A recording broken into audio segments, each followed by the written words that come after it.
Tim, right now, let's talk with newspaper columnist, best-selling author, award-winning documentary filmmaker, and candidate for President of the United States, Larry Elder. Larry, welcome to Victory News. Thank you for having me. I appreciate it.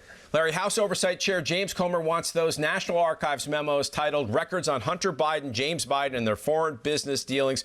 Why does it appear that NARA is moving as slowly as possible on House committee requests when the Biden name is involved?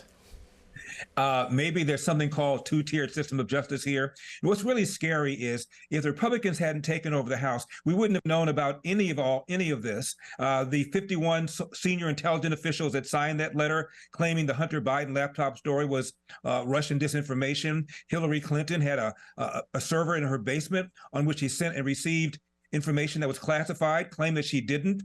She destroyed 30,000 emails that were under subpoena. There's a two-tier system of justice in this country, and it is absolutely outrageous. So this is what's going on here. They're protecting Joe Biden. Yeah.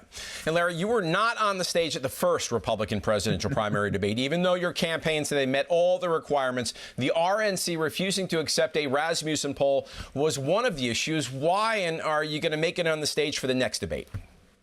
Yeah, we submitted all the criteria. They needed 40,000 individual donors. We did that. 200 had to come from 20 different states. We did that. And we had to submit 3 polls where I was at 1% or better in the polling. And one of those was the Rasmussen poll, as you mentioned. All of a sudden, I get a phone call from the RNC telling me that that poll cannot be used because it is, quote, affiliated with the Trump campaign.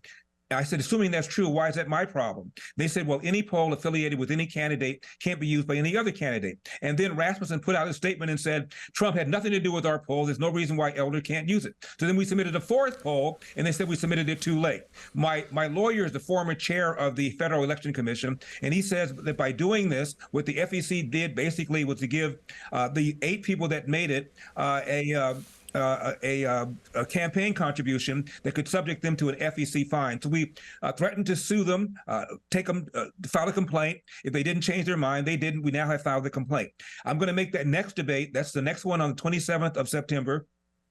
I've got to get 3% in 3 different polls. So as of today, we're making a 400,000 media buy to get my poll numbers up there so I can qualify for that next debate. Go to my website, LarryElder.com, because now I've incurred an unexpected legal expense so it can get me up there, and I can also spend more money on the media buy. And if I make it to the next debate, it'll be the biggest comeback since George Foreman.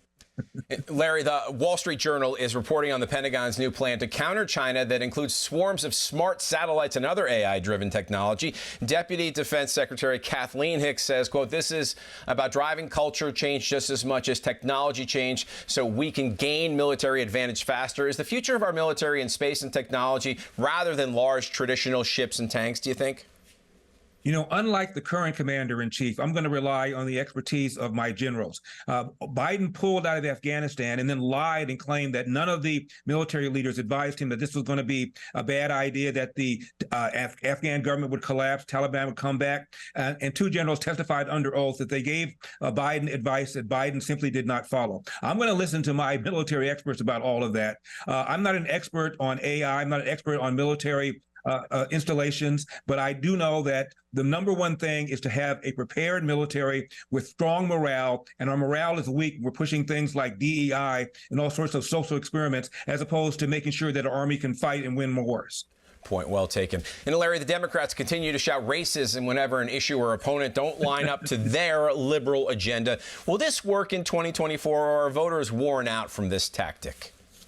It's one of the things I'm running on, this lie that America remains systemically racist. It's not just driving nonsense like reparations, which is the extraction of money from people who were never slave owners to be given to people who's never slaves. It's getting people killed. It's called the Ferguson effect or the George Floyd effect. That's a phenomenon of cops pulling back all over the country for fear of being accused of being systemically racist. And as a result, there are thousands of excess casualties, including dead people who otherwise would not have suffered if the police had done their normal proactive policing, but they've been cowed by this notion that they are engaging in systemic racism. It's what Democrats do in order to get black people angry to pull that lever to the tune of 90% for the Democratic Party. I'm going to be addressing that in ways that the last black president did not.